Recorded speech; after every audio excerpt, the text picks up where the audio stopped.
eggs through her My31 line by visiting my31.com, which is all spelled out, /1964670. Also, like BRANDI's Facebook pages at Beautiful 2018 VIP and 31 with BRANDI to be up to date on exclusive deals and virtual parties. If you're interested in starting your own business, join BRANDI's team for just $99. You'll get a full presenter's kit and everything you need to be successful. Email her at brandy.howler95@gmail.com for more details.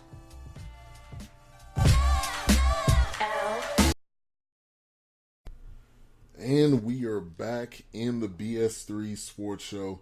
And like I promised, you got to speak it into existence. I was able to get someone from Black Panther, and that is Denzel Whitaker, who played young Zuri on the movie Black Panther. Thank you for coming on the show. How's it going? Hey, how's it going? Thank you. No problem. How you doing today? Doing good. I'm doing real good. Doing real good now with this interview. I know we've been emailing each other back and forth, and it's definitely a privilege. I love talking to young black men, but also people that are doing things in their industry and working hard and doing what they can to build themselves and build their brand and their name. So it's definitely, that's what's up. Oh, thank you. Appreciate that. Happy to be here. I guess let's just jump into it. I'm already ready to talk. Yeah. Definitely. So what was your feeling when you got the phone call for Black Panther? What was that? Were you excited about it? Did you know about Black Panther before you got the phone call, or before the audition or anything? So, I knew about the film Black Panther, but more importantly, I knew about the character Black Panther for many years before then. I had I'm a big comic book nerd. Spider-Man, Batman, Iron Man. Let's see, what else did I grow up reading? Pretty much all the Spider-Man iterations. Like, Spider-Man was my main jam. But then I also read a couple Black Panthers growing up. Once I got into the Watchmen series and stuff, I just kind of started diving everywhere. And I was like, okay, so we got a black superhero. At first, I'm thinking it's Blade. I'm a child of the 90s, so Wesley kind of did that for us.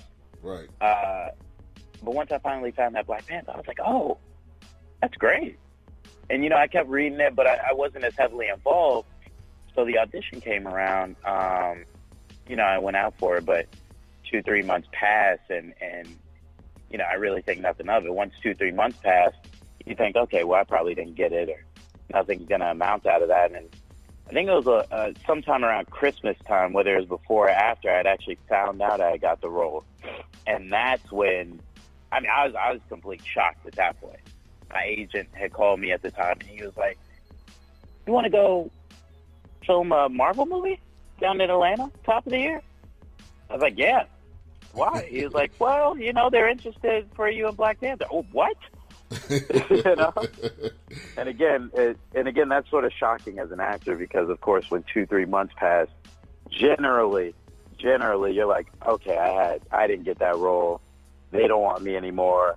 Let me kind of move on. You go out for so many auditions on a daily, weekly basis that if you hold your tongue too much, you're gonna go into deep anxiety, Right. So it was overall, it was a nice surprise.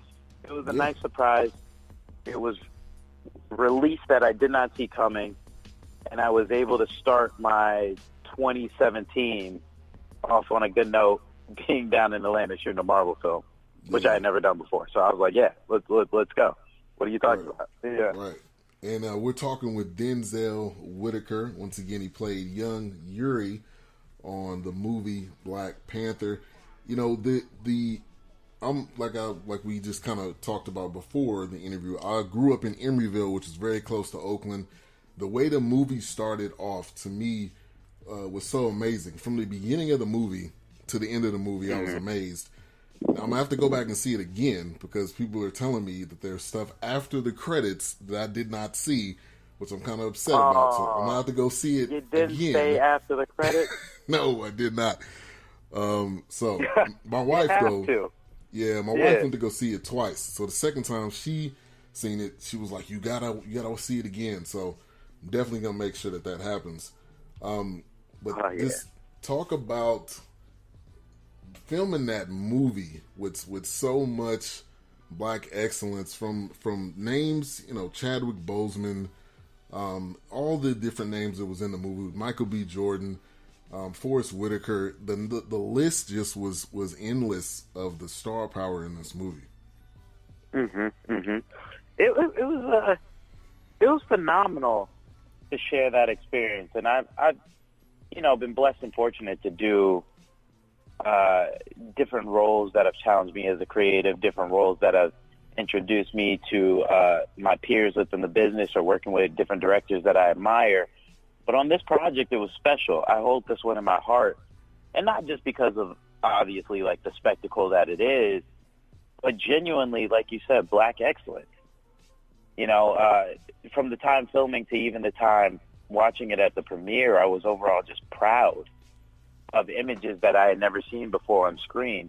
And what was nice was, like, when I first got to Atlanta and I was meeting the cast, and I'm coming in kind of green.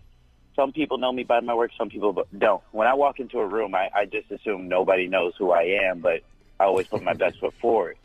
So when I meet people, it's always like, "Oh man, I love your work. Wait, you love my work? Wait, what do you mean?" Right. So it's always that mutual respect, and everybody was just super genuine. Everybody was kind and loving, and I think they understood the weight that was on our shoulders with making this project and how special it was. It's funny because while we were doing the project, we were like, "Man, this is dope." Ryan Coogler, he's bringing something to the table. Marvel's giving them a la carte. They're going all out. Oh, wait, this is an all-Black film. They're really letting us get away with this.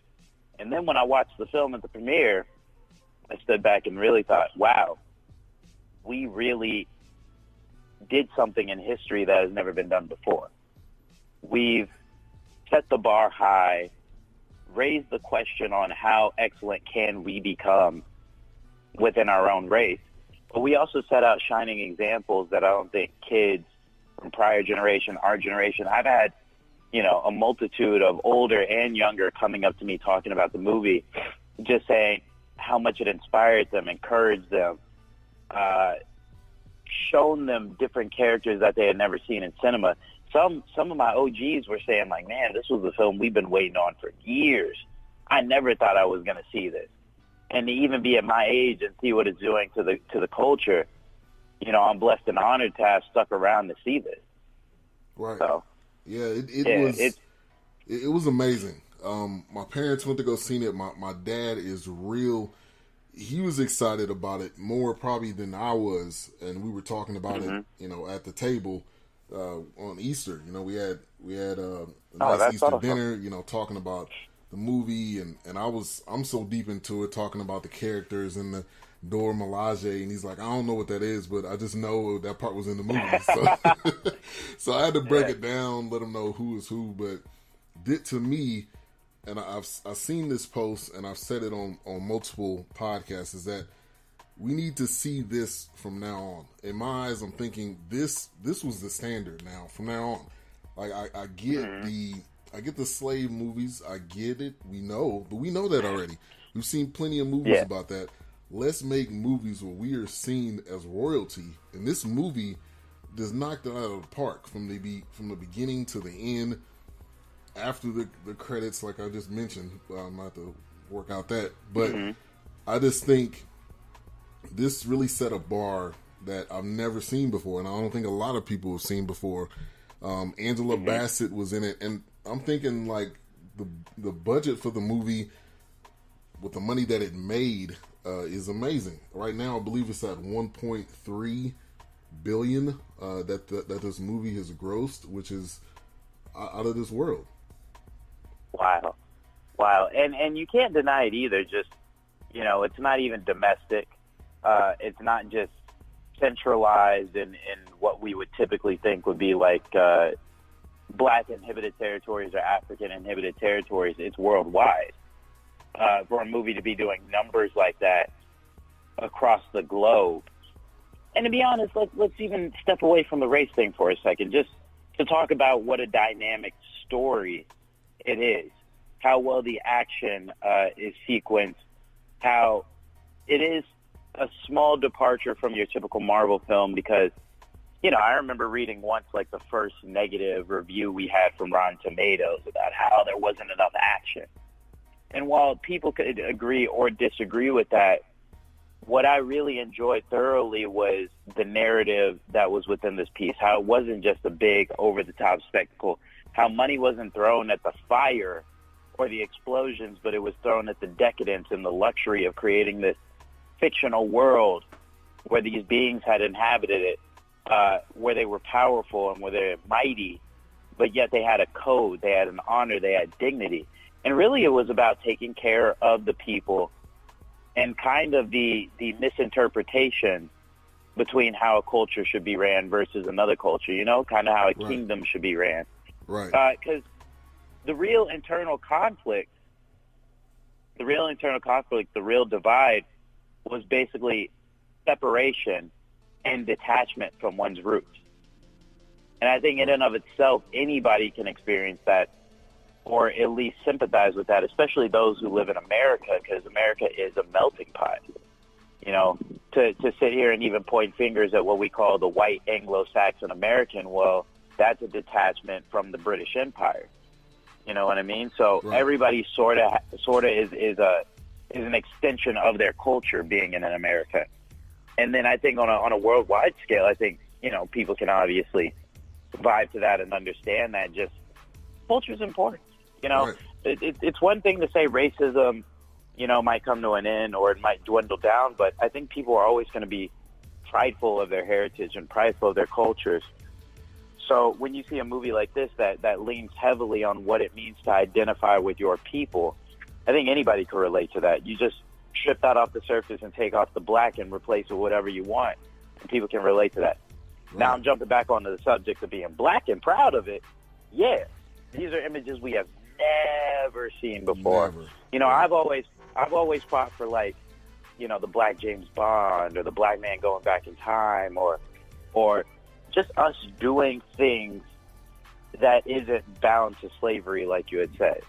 I myself, and I go out for them all the time. You know, I go out for roles where it's either I got to be the enslaved guy or I got to be, you know, coming from a bad underprivileged neighborhood, you know, where I'm held by a certain code of people around me, and I'm just trying to make it like everybody else. I go out for those stories all the time. And yes, those are stories from my culture, sadly. But it doesn't mean that's all we can do. It doesn't mean that's where our story ends and begins. And I think the beauty of Black Panther, and the reason why it's so acceptable, is for the same reason why I love animated films like Zootopia. Which, have you ever seen Zootopia? I have. I have a 6-year-old daughter, so I've seen Zootopia probably about 15 times, so yes. Good. Well, it's really an incredible movie and a thought-provoking movie. In fact, Zootopia and a slew of Marvel films, a slew of Pixar films. And I know Zootopia is not even a Pixar film, but just a lot of those films really strike an accord with a wide audience, and children animated films do so well because A, children can enjoy them, B, adults can partake in them as well. But it's cool because we can dress up the narrative within inanimate objects or take animals and personify them and really shine light on these values that we need to talk about. So what Black Panther did was it set you up where it showed black excellence and black royalty and what it means to be a king and not be ashamed of that, to hold your head high. One of my favorite lines from the film is you know, stand up, son, you're a king. So to me, what Black Panther did so beautifully is it's fantasy. And I think people are able to accept it regardless how they feel, what their disposition is on race or whatnot. They can be like, oh, this is fantasy, so, you know, we're just going to accept that black people are royalty. But nah, real rap, that's our history. That's our ancestry. Exactly.